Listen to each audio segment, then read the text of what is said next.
Oh, won't you be my neighbor? Yes, I will, Mr. Rogers. Yes, I will. Gladly. All glories to everyone. All glories to each and every one of you. Welcome, Shreyank Ranganath. All glories to all the previous acharyas. All glories to Andhra Prabhu, Srila Prabhupada, Bhaktisiddhanta Saraswati Thakura, Bhaktivinoda Thakura, and all the previous acharyas, back to Lord Rama and Lord Sri Krishna. uh, so, this is probably going to be one of my shortest videos tonight. Just wanted to pay a little tip of the hat to the Raj, as I call him, Mr. Rogers. The this individual inspired millions and millions and millions of people. He was very inspiring to me myself on a personal level.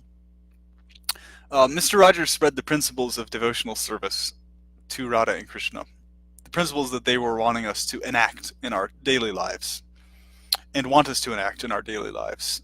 He showed these through practical actions.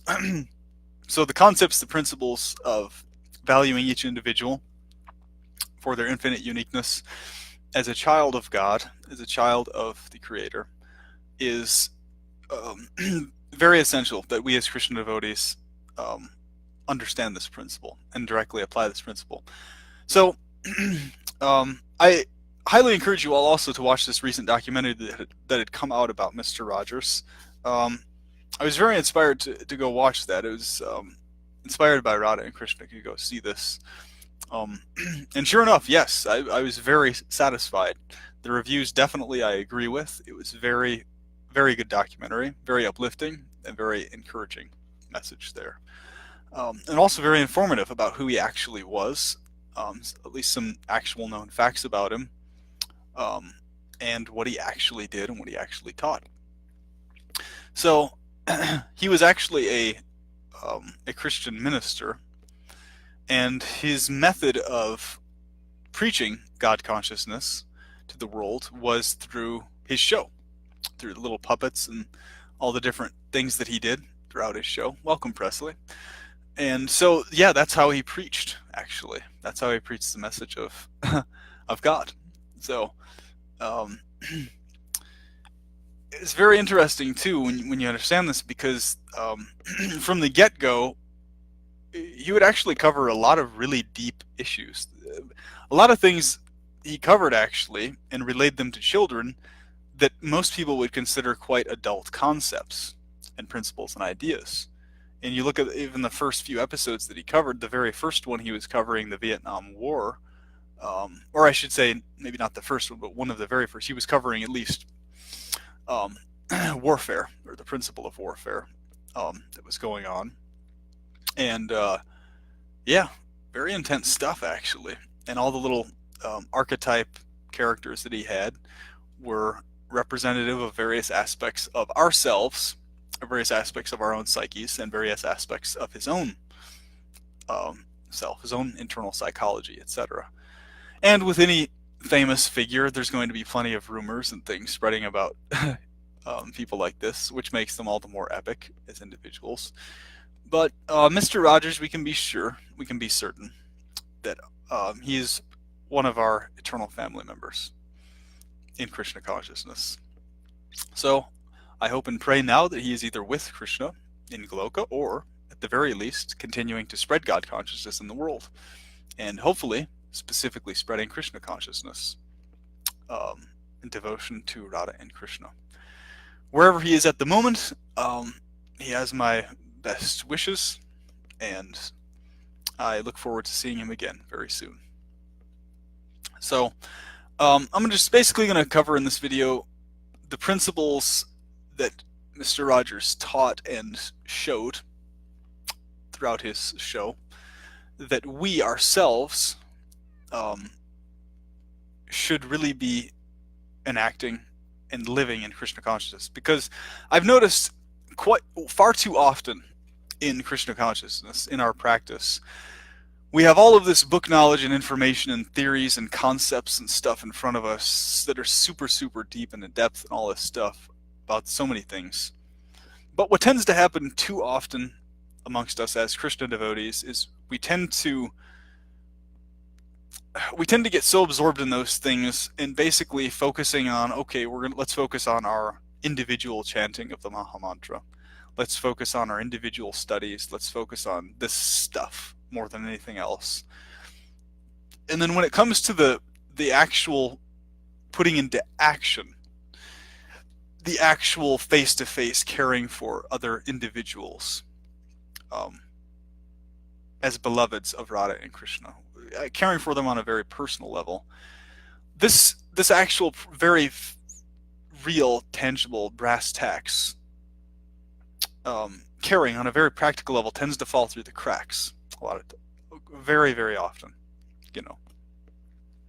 tends to fall through the cracks for a lot of the information, the theory, and the concepts, and all this other stuff, whereas the practical action side tends to just go by the wayside, So, what he showed was very nice, because he showed the principle that any of us can invoke at any moment we choose throughout the day, to invoke the internal, eternal child within each of us, and to appreciate each individual as just as exactly that, as having value. And he specifically said that what he saw as the greatest evil was one person or any individual trying to make another individual feel like less than they actually are. He considered that to be the greatest evil of them all. And I would actually tend to agree with him on that in many ways, because that thought or that idea or that internal mode or feeling is what leads to people behaving in physically cruel ways towards others.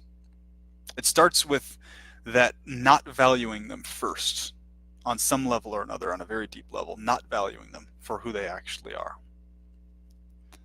and their infinite importance and uniqueness and beauty. And that translates then to physical aggression. So,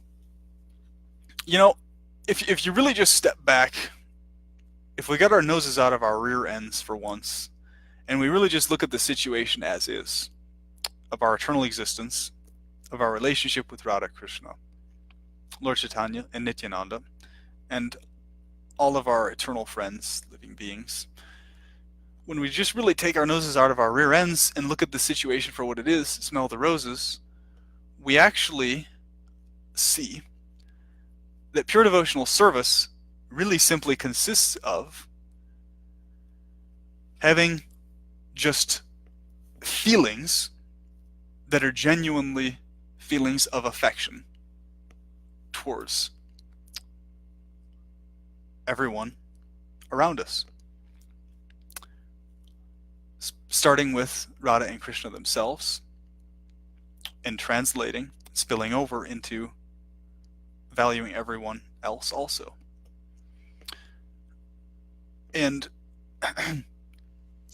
and valuing the individuals individually also, not only, valuing Radha and Krishna first and then them, like in that, no, at the same time you value the individuals and the supreme persons as well. Welcome, Kakati. So, yes, it really boils down to this, because you'll notice, what is this principle of forgiveness, right? This principle of forgiveness, of pardon, of giving thanks, of gratefulness. What's the common ground within all of these principles of Krishna consciousness that are classified within purity, right? What's amongst all of them? Tears of ecstasy, all of these things. The common ground is genuinely just feeling affection and appreciation for others on a face-to-face level, on a very deep level, and valuing them, just appreciating them. That is pure devotional service. It's pure devotional service. We always complicate it. We always complicate it to ourselves. Always, It's always got to be something other than what devotional service actually is, doesn't it, for us? It's always got to be something more than just genuinely appreciating everyone, doesn't it? It always has to be something more than that. It's always got to be something more than just feeling deep, intense feelings towards them, valuing them. It's got to be something. It's always got to be something else more than that, doesn't it? We always try to bring it back to some action, don't we? Yet, whatever actions we're performing, if we don't have that feeling towards others when we're performing our actions, it doesn't matter what the actions are. If those feelings aren't there in the course of whatever the action is, whether it's chanting Krishna's names, reading scripture, doing something tangible on a practical level that is loving and uplifting to others, if that feeling of affection towards them isn't actually present in the core of our consciousness when we're doing those acts of kindness, then we're simply overcomplicating things. Because even if you're not actually putting into externally observable action, physically, what you're feeling, it's still those feelings that are the pure devotional service, or lack thereof. Pure devotional service, pure devotional consciousness is not something that can be quantified on a piece of paper or calculated in a list format. Okay, we spend 24 hours a day chanting the Hare Krishna Maha Mantra. Rubber stamp, boom, pure devotional service. Nope, that's not how pure devotional service works. It's the feeling that the person had in their consciousness when they were chanting the Maha Mantra that correlates that as pure devotional service or not. You could spend your entire life chanting the Maha Mantra, and literally being all that you do, and still have feelings of aggression towards one or two living entities, however slight they may be, or feelings of ever so slight lack of appreciation for one or two living beings, right? That some individuals you're just ignoring when you're chanting, right? And still not have it be pure devotional service. So it's about how you're feeling about what you're doing, and how you're feeling towards how I'm feeling towards you. Let's make it very personal here. So when I'm chanting the Hare Krishna Maha Mantra, how am I feeling towards you when I'm doing that? How are you feeling towards me? And having this consciousness towards every single living entity. And you'll notice this is very interesting. Mr. Rogers in his presentations, he made this very specific and very clear, and I was amazed by this and fascinated that how much what he was wanting to do and what he did is actually correlating with exactly what I've been preaching this entire time, teaching. So when he would go on TV and do this presentation, when he was looking into the camera, he would be fixating that he's looking into the eyes of a specific individual. And that's how he would be saying it. He says, I'm talking to a very specific individual one-on-one.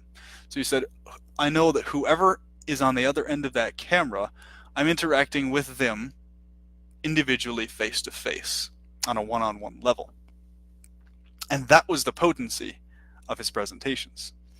Because every person who watched his presentations who felt uplifted by them picked up on that facet of his intent, that he was actually genuinely focused on them, the individual Jivatma, the individual person, and not just an audience. He wasn't focused on an audience. He was focused on the individual he's talking with.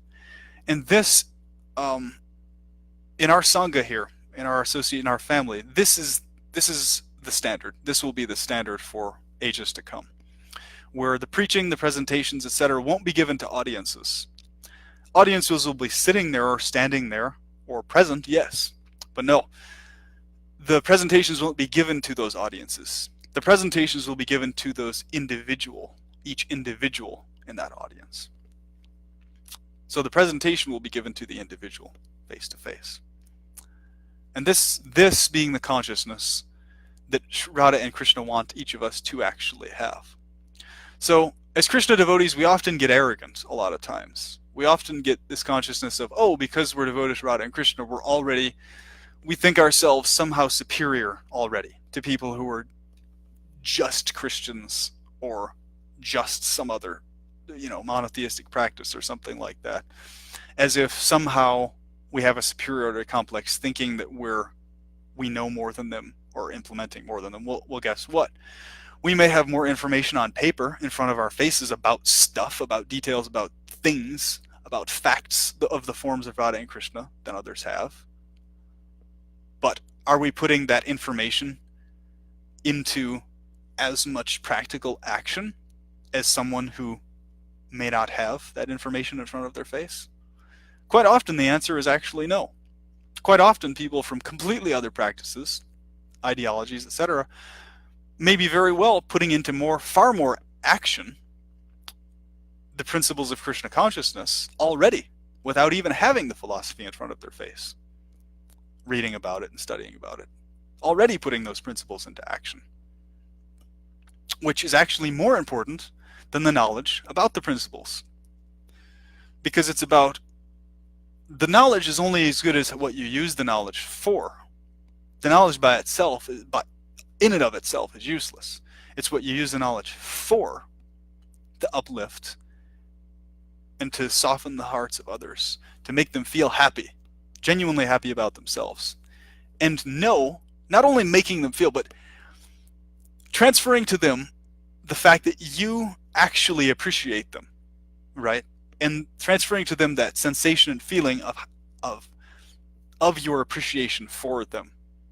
And when someone feels that within their heart and consciousness, when they feel that you actually appreciate them and know that you appreciate them beyond words, beyond explanations, that is more powerful than any amount of lectures or sermons or presentations you could give over the course of hundreds of years on the deepest principles of Krishna consciousness. Because what you're doing there is you're transferring your Svarupa, who you really are, and interacting with their Svarupa beyond what can be seen or observed. And this is also very interesting. Mr. Rogers also said that his spiritual views and the way he saw what he was doing in his interactions, he says that true love and genuine appreciation and all these wonderful, beautiful, deep things are completely beyond what can be seen and observed on the external plane altogether. Beyond what the mind can conceive, basically. It's something that's completely felt and experienced beyond what words can explain and beyond what the mind can process.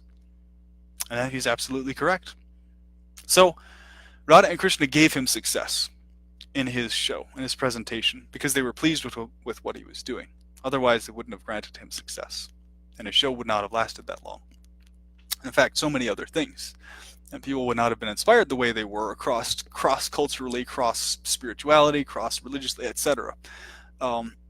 So you had genuine upliftment that took place in people's hearts from that. And that is the effect.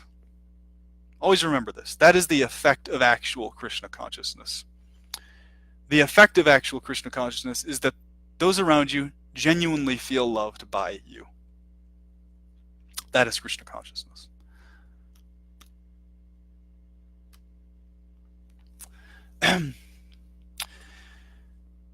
Yes, this is a way of life, very much so. So, not a school. This is very much the essence of what this is all about. And what's so amazing is it's the stuff that he did and the stuff that he presented is so easily overlooked by people. So easily overlooked by Krishna devotees also. As being, it's just a nice kid show. A lot of times too, as Krishna devotees, we tend to get in this arrogance of, it's mode of goodness stuff, but it's not specifically Krishna conscious. That this whole mindset really needs to stop amongst us and change. We need to stop having this mindset of, that's just mode of goodness sentiment stuff. It's only no. There's a lot more going on there. So like the stuff that he was presenting was It's not just motive goodness, not just sentimental. No way. Uh, these and see, when we keep looking at things like that, also, we'll notice um, you'll notice a stiffening of your heart, your consciousness. Things become stiff, and then there's an upturning of the nose, basically, towards anything that you perceive as being um, indirectly Krishna conscious or not direct or whatever. So, um, so the thing is, pay attention in the world around you on a daily basis, on a very practical level. The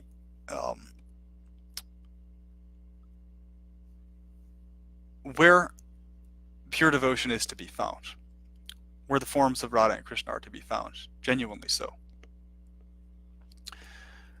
And it's in those pure interactions of genuine loving affection, face to face, in every case. So the focus in our own consciousness must be on, how can I develop ever more gratefulness towards everyone else? How can I develop how can I just reawaken my genuine affection for others that's already there? How can I reawaken this and ignite this? And not only just how can I do so, but just actually doing it. Because too often also as Krishna devotees, we get caught up in our heads like how to do this or how to do that, as if everything has to be a method of some kind, as if everything has to have some formula as to how we do it or pull it off, as if everything has to have some process that's laid out on paper in order for it to be authorized, or say, when there's quite factually, pure devotional service is something you just do. It's not a method, not a process, nothing you can quantify or calculate or put on paper or anything like this. You either just do it or you don't. So pure devotion to Radha and Krishna and others is something you choose to do at every moment or you choose not to do. It's very simple. You either just do it beyond, because there is no method or reasoning or procedure for engaging in pure devotional service. No, there cannot be. Because this is completely transcendent altogether to all such things, to cause and effect, and everything related to these principles thereof. So when you're dealing with purity like this, you're dealing with that which is unconditional and causeless and always real time. So therefore, it's simply a question of every moment for the rest of eternity of all of our existences. This is why it's said the fight against evil is eternal. Because even when we reattain Goloka, and even once we reattain that consciousness, I should say, and are immersed in the pastimes of Radha and Krishna fully again, and experience and practical application, even then, we're still making an eternal choice at every moment to remain immersed in pure consciousness and to feel infinite loving affection towards others, gratefulness towards them. You don't stop having your choice or your free will when you reattain paradise. No, you still are eternally just engaging in devotional service, or you're not, according to your choice at every moment, every second. And this is why even in Goloka, the fight against evil is eternal. Yes, very much so. It's not that you just get to Goloka and then you just fall back on a bed of flowers and leaves, and then laying on back a bed of flowers and leaves, you don't have to worry about, or you don't have to fuss with making a conscious choice to be purely loving to everyone anymore. No, you actually do. You do have to continue making that conscious choice. Yes, it's a conscious choice that's much easier to make once you're in that state, much more convenient to make that choice, much less struggle to make that choice and challenge. But still a choice you have to make, and you still have the ability and free will to make the other choice, to get absorbed in your own gratification more so than in giving love to others. And that's where it begins. That's where The temporal externalization of the consciousness begins right there in Goloka, laying on those beds of leaves and flowers, absorbed in your own gratification thereof. When you start to slightly ignore the appreciation and valuing of others, Radha and Krishna, and every other living being, individually. You can't ignore the living beings either in Goloka. So just because you're immersed in your pastimes with Radha and Krishna doesn't mean it gives you free range because every being is a part of Radha and Krishna, that you now have free range to specifically ignore or brush aside, not needing to specifically value each living individual fixatedly and purely also. No, you also need to value them as well individually to remain in Goloka, in pure devotional consciousness. It's not a matter of only valuing Radha and Krishna and just happenstantially, because living beings are parts and parcel of them, you value them as like some default thing. Like, okay, I value Radha and Krishna, and they're going to be my focus, and because living entities are parts of them, I'm just going to value them as like a theoretical principle of valuing. Where basically I value them because they're parts of Radha and Krishna. No, you're not supposed to value, and this is a mistake. This is actually a mistake more devotees make than any other mistake of the consciousness.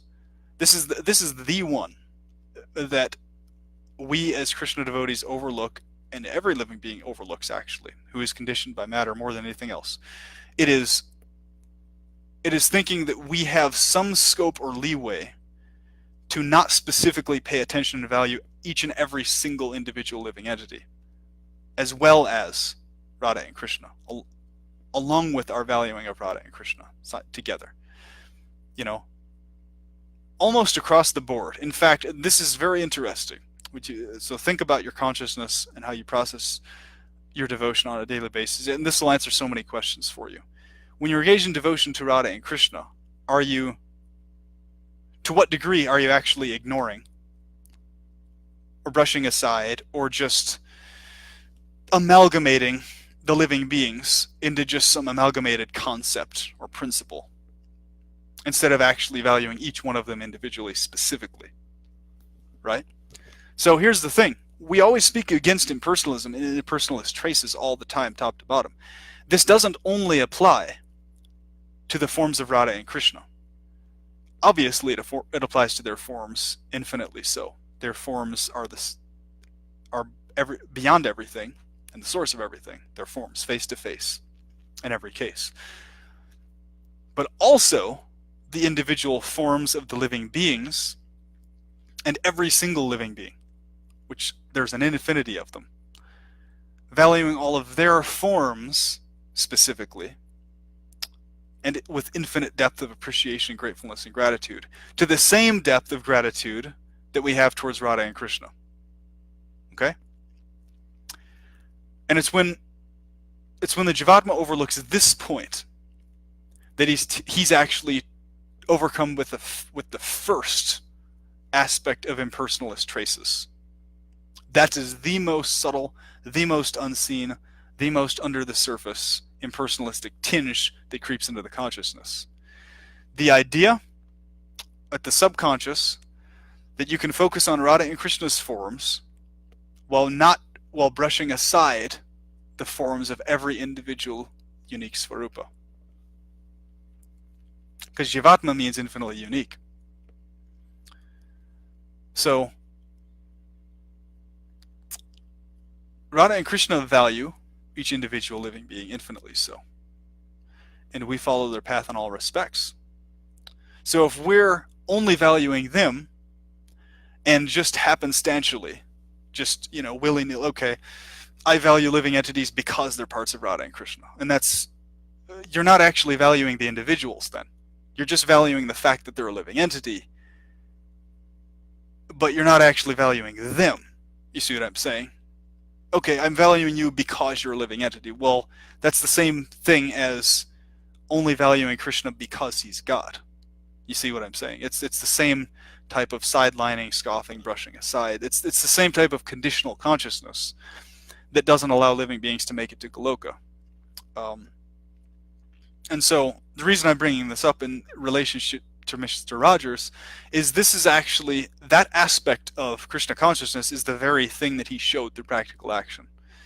The aspect, the central overlooked aspect, I should say, of all spiritual life is the thing he focused on and honed in on, actually. Valuing the individual Jivatmas. This is crucial, absolutely crucial for attaining pure devotional consciousness, or reawakening our pure devotional consciousness again. This principle cannot be ignored. So if you have the mindset towards others in your life during a daily basis that, okay, because you're a Jivatma, I'm going to value you slightly less than I value Radha and Krishna, you're not going to make it to Goloka with that consciousness. You have to value the Jivatmas as much as you value Radha and Krishna. Not only do you have to value them as Jivatmas, as some generalized concept or principle, no. You have to value them as Jivatmas, as infinitely unique individuals. You have to value them individually, actually, infinitely so, as much as you value Radha and Krishna's forms. You have to value their forms too. And their personality, their uniqueness, their importance. You have to value their importance also. Their importance factually, and their importance to Radha and Krishna. Not just valuing them because they're important to Radha and Krishna. No, no, no, no. You value them for that reason also, but you value them factually for who they are, period, unconditionally. You have to have unconditional affection and valuing of the Jivatmas, just like Radha and Krishna have unconditional valuing of them as well. Because what a spit in the face of Radha and Krishna it is if you supposedly claim to value them, but then you don't value their Jivatmas the way that they value them. You know? Or you only value them because you value the Jivatmas for a reason. Oh, I value you because you're a Jivatma. I value you because you're a part of Krishna. That's not valuing. Because that's causal. That's not causeless. It's not unconditional. If there's a reason you're valuing a Jivatma, if there's a reason you're valuing somebody, that's caused by something. Okay, I'm valuing you for this, this, and this reason, A, B, and C. That's not actually valuing them. You know, just like if you're supposedly valuing Krishna because he's the Supreme Personality of Godhead, that's not really valuing Krishna. Because if he weren't the Supreme Personality of Godhead, you stop valuing him as supreme, and then you start valuing someone else as supreme because they're supreme instead of valuing them individually. You see what I'm saying? So, yeah. So take heed, my friends. Take heed. It's not so easy to make it to Goloka. Comparatively speaking, it is incredibly easy to make it to one of the other transcendental realms. Because, yeah, you can kind of get away with making it to those other transcendental realms, Vaikuntha, etc., by maintaining the generalized appreciation of Jivatmas. Okay, I value other Jivatmas because they're parts of Radha and Krishna, because they're parts of the Lord, etc. You know, okay, you might be able to make it to Vaikuntha with that mindset, maybe, if you genuinely actually value them, at least on that generalized level, right? But you won't make it to Goloka. There are so many bars and hindrances and stops and ways and reasons beings don't make it to Goloka, actually, then there are ways you're able to make it there. So Lord Chaitanya has paved the way, the path back to Goloka for us. Good question, Shreyank. I actually have answered that we discussed that actually in a different video. The video Enjoy the Silence. I encourage you to watch that one. We actually talk exactly about that topic. And then Kakadi Das, you say, people misunderstand Prabhupada's affection for Hitler. It's this very reason why he made those statements. Yes. There's many, many deep things about what Prabhupada said there and was mentioning in that regards that were misunderstood, and which are very easy to clarify. So, in Shreyank, the Jivatmas in their Svarupa actually look as beautiful as Radha and Krishna in terms of the depth of beauty, ever-increasing beauty, ever-increasing uniqueness. So, just like Radha and Krishna are not lacking anything, the Jivatmas are also not lacking anything. And you specifically said, are words necessary in Goloka? Now there is an encoded song where Krishna reveals this very well, and Krishna tells us directly also in so many cases. He makes it very clear that words are very unnecessary. So this is why it said that every word is a song and every step is a dance. And this is why Lord Chaitanya Mahaprabhu, when Radha and Krishna appeared as Sri Chaitanya Mahaprabhu, they made it very clear that every word is actually a name of Krishna. So everything that is said or sung in Goloka is a name of Krishna. Whether you're talking about the food you're eating in front of you, the shape of the leaf that you're looking at, the look of the land in front of you, the description of anything that's a discussion that you're having with Radha or Krishna or their associates there, every one of those words you're speaking is a name of Krishna, right? And so, because your consciousness is that everyone, Radha and Krishna, everyone, everything, everywhere. See, in everyone, everything, everywhere. And because that's your consciousness in Goloka, and that is the consciousness you develop here to get back to Goloka consciousness, real time, to be back in Goloka, that is actually the way in which your consciousness takes you back to Goloka, in fact, and how you remain there.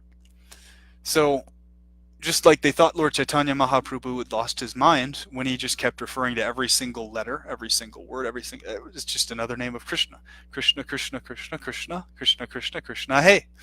Krishna, Krishna, Krishna, Krishna, Krishna, Krishna, Krishna, hey. Right? And then he says that again and again. Krishna over and over and over again. And this is why Krishna says very clearly, and he encodes also, and he says that words, basically words in and of themselves is what Krishna is talking about there. Words that aren't specifically his names only bring harm to the living entity and to himself, and only cause him pain. And this is what the jnanis get absorbed in, and the bhaktas tinged with jnana get absorbed in. They get absorbed in the words themselves relating to Krishna, instead of the words actually being names of Krishna. You see the difference in the consciousness here? So the bhaktas, the devotees tinged with jnana, or obsession with information, knowledge about Krishna, intellectual pursuits regarding Krishna's position, pastimes, etc., the ones who get absorbed in that way of thinking about Krishna, they get absorbed in how are words referring and talking, how are words describing Krishna, and they only associate a few names with Krishna's names. So they'll associate the Maha Mantra with Krishna's names. They'll associate, obviously, Krishna as being Krishna's name. They'll associate Radha Krishna as their names. But they won't associate every single word and vibration that's coming out of their mouths, every one of them, as being Krishna's names. No, they won't do that, if they're tinged with jnana in their thinking. They'll associate all these other words as mundane words, or words just referring to Krishna's forms, but not actually as Krishna's names. So Lord Chaitanya Mahaprabhu, to clarify that misconception, that misunderstanding, he put in his scriptures and he taught to his students the actual truth of it. And what's really interesting about that is that, think about this, even Radha and Krishna's own direct students, many of them, actually got angry at Lord Chaitanya for relaying this truth about all words being names of Krishna. Isn't that amazing? Isn't that incredible? You have Radha and Krishna themselves directly telling you this, face to face. It'd literally be like them standing in front of you, telling you this faith with all their love, mercy, and affection in front of you. And then you basically just, for an insane, psychotic reason, saying, nope, there's Krishna's names are Krishna's names, and you're going a little crazy. You're basically saying that every word is literally one of Krishna's names, specifically. Okay, you kind of lost your mind. That'd be literally you telling Radha and Krishna that they had lost their minds by telling you that their names are literally every single word and vibration you speak. What they're telling you is how to be immersed in Goloka consciousness, right? And this is exactly what we're experiencing today with our Sangha, with this message, and what we're teaching others. Across the board, we run into either complete dead silence, and things are getting quieter and quieter by the day. It's very interesting. Or, if it's not complete dead silence, it is to one degree or another, the Bhakta tinged with the jnana absorption stuff.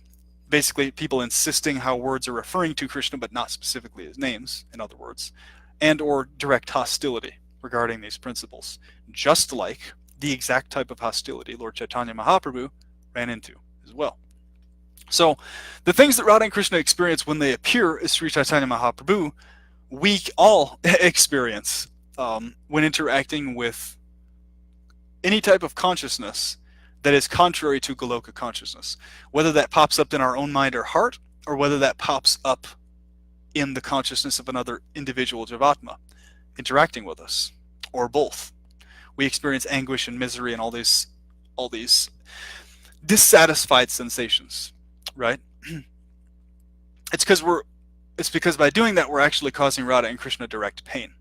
We're denying that their names are in every sound vibration. And by doing so, you're denying that their holy names are literally the only sounds that there are. So when Ayendra Prabhu said this, that there is literally only the holy name within all of existence, within all the 14 worlds, that is specifically what he was talking about. A lot of times people, they overlook his statement, and so you'll notice a huge aspect of my mission is clarifying a lot of these really things that Ayendra Prabhu said, the other acharyas said, what they were actually talking about. Because they'll say the statement, and then people will look at it and they'll like misunderstand so many layers of things. What Ayendra Prabhu meant was this exactly what we're talking about right now. When he said, and when the other acharyas said there's only the holy names in all the three worlds. And when Krishna says this also, when Chaitanya Mahaprabhu says this, when everyone says this in our line, they keep repeating this point. That's exactly what they're talking about. They're saying literally every sound vibration is a name of Radha and Krishna. And that's the truth. Therefore, the Maha Mantra literally is in every word that we speak and everything that we do. So every word is a song, and every step and every movement is a dance, literally.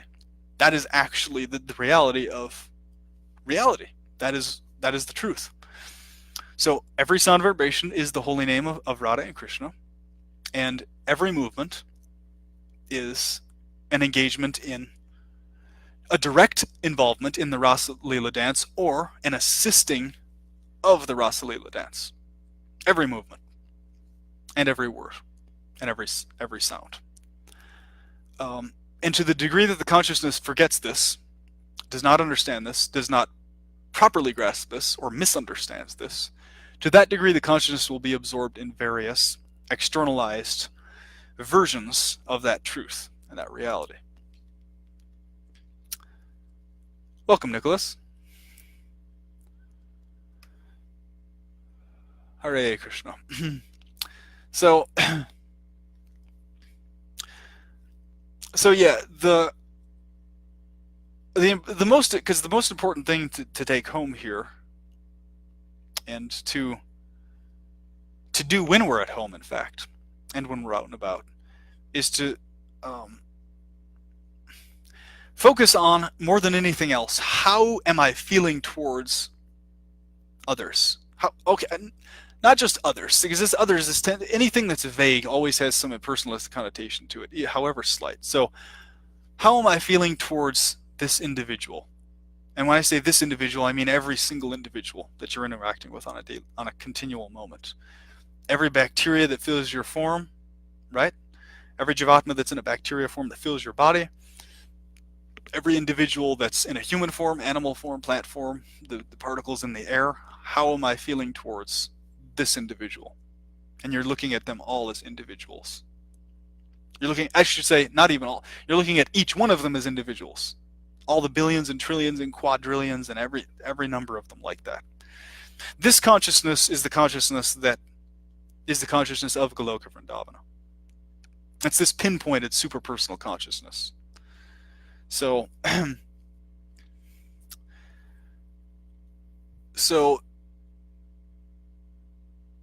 in the course of our development of pure consciousness, there's no excuse, no room, no leeway for us to ignore any living entity, or to not value any living entity. No room. You have to see beyond the intellect, mind, and body, and you have to see the Svarupa, who they really are. Now, And you have to know who they are too. So even if you can't see who they are, you have to know who they are for certain. And that will translate to you seeing who they are, and vice versa. So, so always remember this principle. That this is very important to remember, because the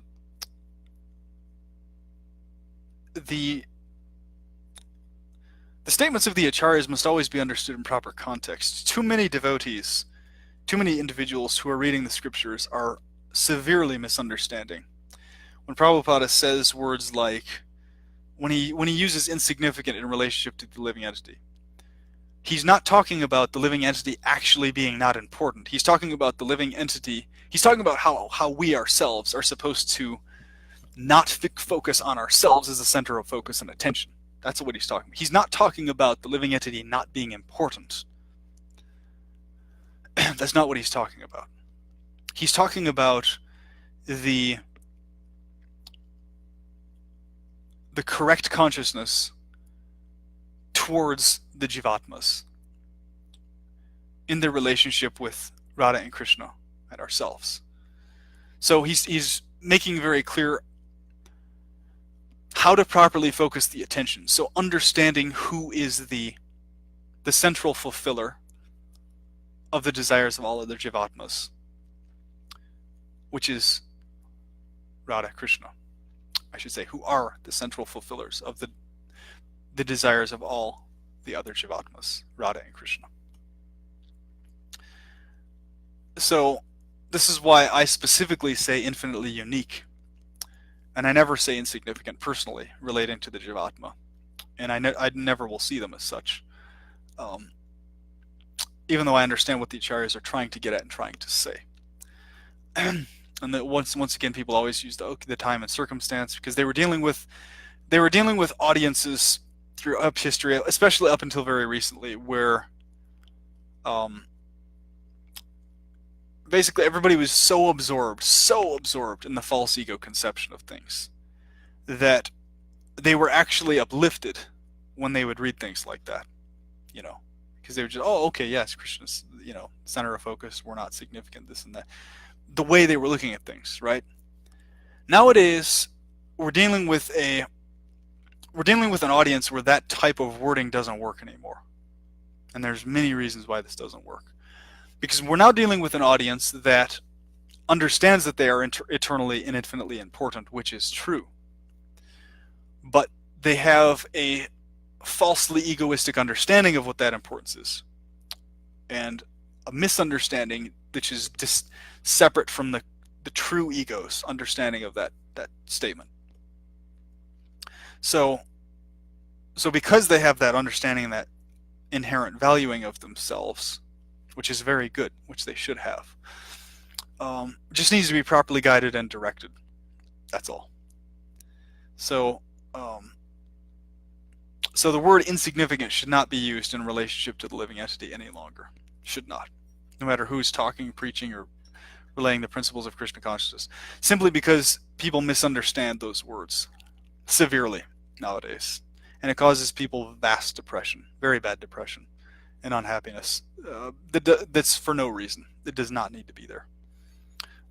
because the living entity knows inherently that they are important. So when they're told that they're not significant, they misprocess that word as being not important. Basically, it's not the same thing. No, it's not the same terminology. And just because the previous acharyas, most of them didn't microscopically go point by point on all these little details of this stuff here, it's seen as basically just being my personal opinions on stuff in many cases. But you can just observe it in yourself. You can just feel out what we're talking about here.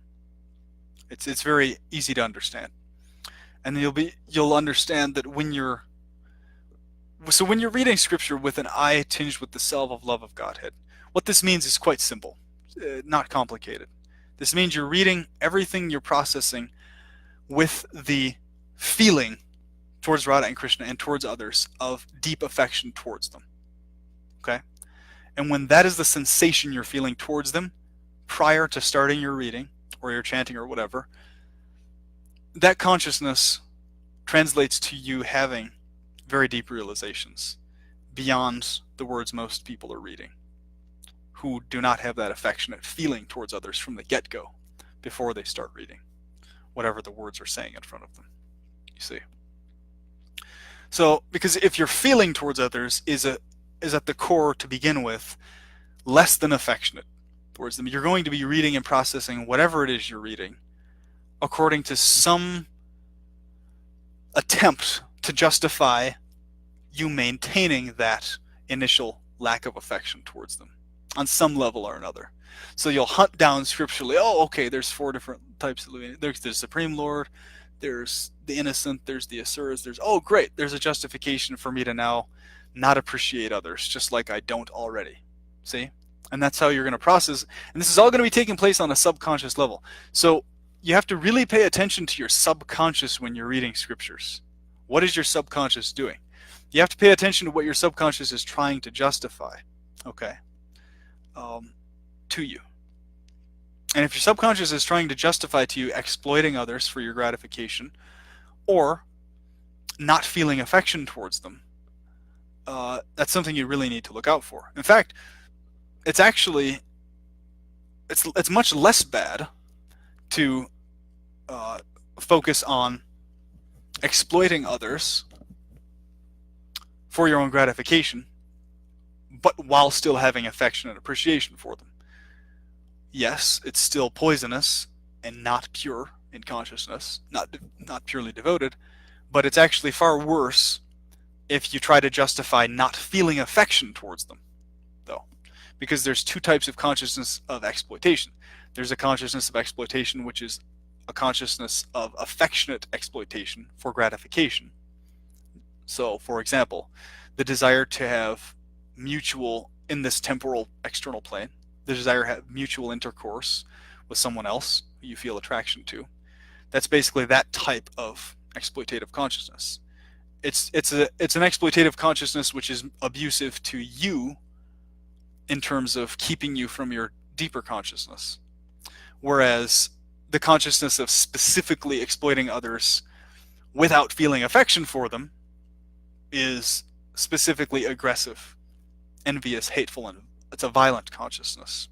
Even if you don't physically enact violence, that type of feeling towards others of lack of affection or appreciation is very poisonous. And if you use scriptures to try and justify those feelings, however subtle they may be, mind you, you're going to find yourself not getting back to Goloka, Vrindavana, in this lifetime, or at the end of it either, because you're focusing on maintaining that which keeps you here to begin with. So if you do that, you can't expect to escape this trap you're in currently. So all things to very much keep in mind in this regards. So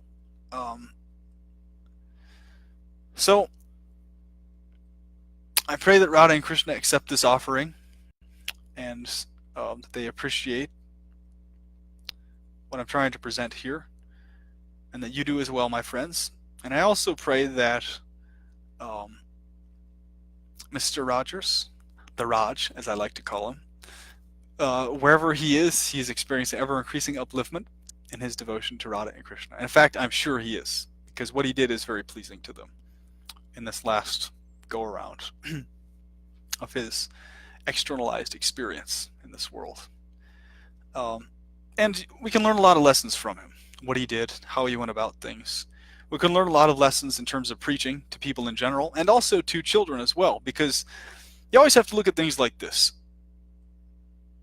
Teaching, preaching, talking, interacting, whatever, it's always about, we're interacting, and we must be interacting as eternal children ourselves, eternal innocence and creativity in the consciousness, and originality in the consciousness, and doing so with the consciousness that we're interacting with children, eternal children also, in a loving and respectful and affectionate manner. Now, always remember, seeing someone else as a child should actually cause you to feel specific appreciation, respect, and respect for them.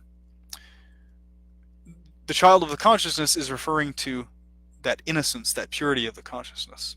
So you're looking at the innocence and the purity of every single individual, whatever age they are, and whatever body they may be in, as all eternal children in consciousness.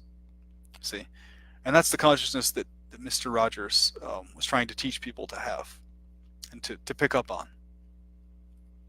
He very much didn't want his show or his displays to just simply he didn't want these principles that he was trying to show to go unnoticed. He very much did want these things, these deeper concepts of spiritual truth, God consciousness, to register to the people watching his shows. So I'm doing my best to relay what he really wanted to display to the world and what he really wanted to relay himself. So always remember that every word is a song and every step is a dance, and that eternal and ever hidden romance.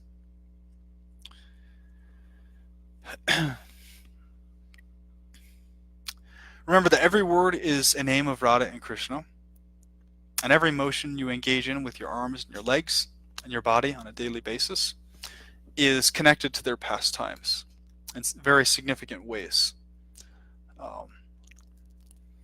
Far more than we all realize now, in fact. But have that consciousness. Have that consciousness that everything you're saying and doing is an offering to Radha and Krishna. Make every one of your words a song, their names, every one of your words, and make every step a dance. Our free will has the ability to do this. It's a choice we make at every moment. So, what choice are you going to make at this moment? Are you going to feel infinite love and affection for me? And am I going to feel infinite love and affection for you? Unconditionally. And am I going to keep doing that? Consciously? And are you going to keep doing that with me? We shall see, because our free will is free. The temporal world is compared to a tree. Always remember, my friends.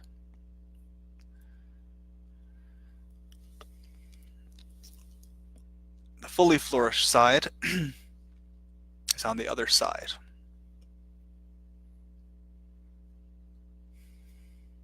The transcendental thrill ride. Beyond this world of illusory, false pride. On Kali Yuga, we are turning the tide. With this new upliftment, this wave, we do ride. Hare Krishna, Hare Krishna, Krishna Krishna, Hare Hare, Hare Rama, Hare Rama, Rama Rama, Hare Hare. So, when it comes to the question, will you be my neighbor? If someone ever asks you this, or when this principle or question comes across your mind, the answer is always yes. Always yes, absolutely. Because we're all eternal neighbors, each one of us. Together forever, in love and bliss. In that realm of Sri Radha's Hladini potency, beyond space-time, beyond knowledge, beyond all rhymes, beyond all information, and beyond consciousness himself. Sri Krishna, of whom consciousness is the source, she still remains hidden in his heart of hearts, and her realm, her form, and her beauty is the source of his eternal joy. Hare Krishna, and good night.